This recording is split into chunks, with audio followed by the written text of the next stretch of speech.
Mengenai tindakan Pesuruhjaya Tanah Persekutuan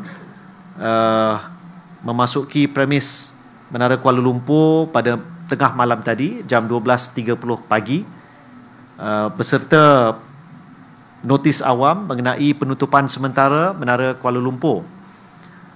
Penting kita sebut dan kita ingatkan bahawa Menara Kuala Lumpur adalah sepenuhnya hak milik Kerajaan Malaysia yang diurus ataupun diteliti operasinya oleh Kementerian Komunikasi. Yang berbeza, sejak 1 April, syarikat lama telah tamat konsesi pada 31 Mac dan syarikat baru sepatutnya bermula operasi pada 1 hari bulan April. Dan atas sebab-sebab yang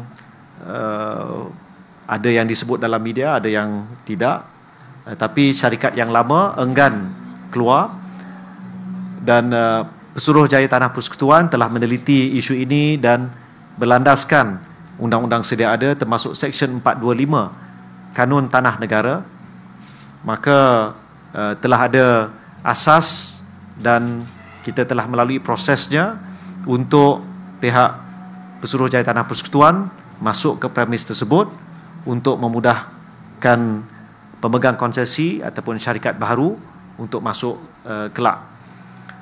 Kita dapati ada beberapa perkara yang perlu dilaksanakan segera setelah syarikat lama melakukan pemindahan keluar sama ada aset-aset ataupun perkara-perkara perkakas dan sebagainya.